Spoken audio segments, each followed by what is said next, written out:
Soccer Bowl 80 was the championship final of the 1980 NASL season.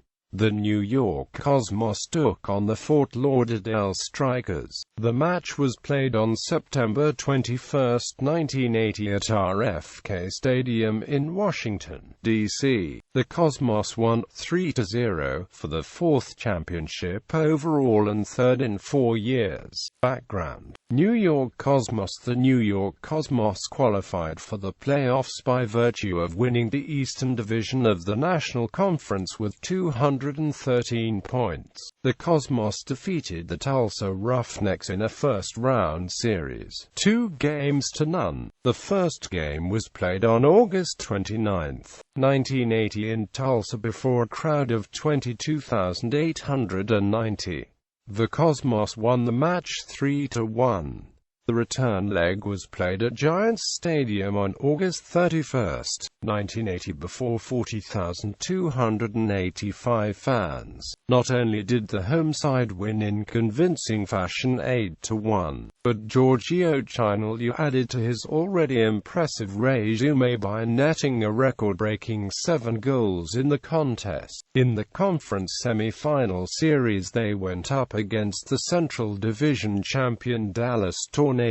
Game 1 of the series saw the Cosmos win on the road 3-2. Dallas would return the favor 4 days later on September 7, 1980 by the convincing score of 3-0. After a 10-minute intermission, the teams returned to the pitch to play a mini-game tiebreaker. New York left no doubt this time, thrice scoring in the 30-minute extra session, to the delight of the 45,153 partisans assembled. The 3-0 tiebreaker score propelled them into the National Conference Finals. Their opponent, the Los Angeles Aztecs, featured Brazilian standout Luis Fernando, who had netted 28 goals in his first 28 NASL regular season contests. Instead of Fernando, it was Chinaglia who again shined, earning 4 goals and 1 assist in a Cosmos sweep of the series by the scores of 2-1 at the Rose Bowl and 3-1 at home, respectively. With the National Conference title wrapped up, it was on to Washington, D.C. in a place in the Soccer Bowl for the third time in 4 years. Fort Lauderdale Strikers. The Fort Lauderdale Strikers chose a much longer and bumpier path to the finals, a path that included 3 transcontinental trips. The Strikers qualified for the playoffs by virtue of a second-place finish in the Eastern Division of the American Conference with 163 points. Their opening round series was against the California Surf. The first leg was played on the West Coast in the 69,000-seat Anaheim Stadium before a pitiful crowd of 2,929 on August 28, 1980. Ft. Lauderdale won that evening, 2-1.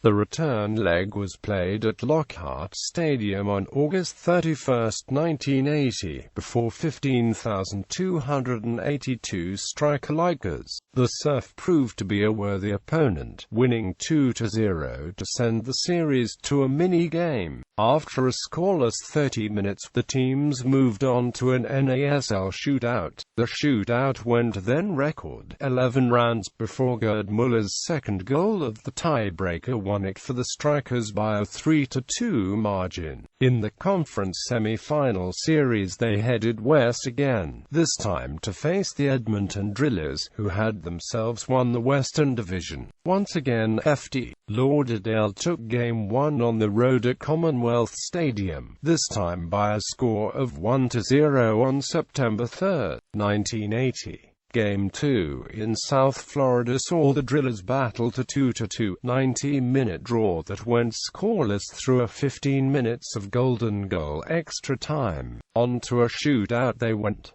Edmonton won the shootout battle 2-1 to tie the series in a force minigame, but they would not win the war. The home team posted a convincing 3-0 victory in the 30-minute extra session to secure the second trip to the American Conference Finals in 3 years. The Strikers seemed destined to rack up a record number of frequent flyer miles at this point, as they got word that the wild-card San Diego Sockers had upset their cross-state rival Tampa Bay Rowdies that same evening. This of course meant another grueling West Coast trip, instead of the easy voyage across the state for a postseason edition of the Florida Derby. Moreover, the Sockers were now coached by Ron Newman. The Strikers had fired him at the end of the 1979 season after 3 years, despite his being the NASL's all-time winningest coach and leading the club to the playoffs in all 3 seasons.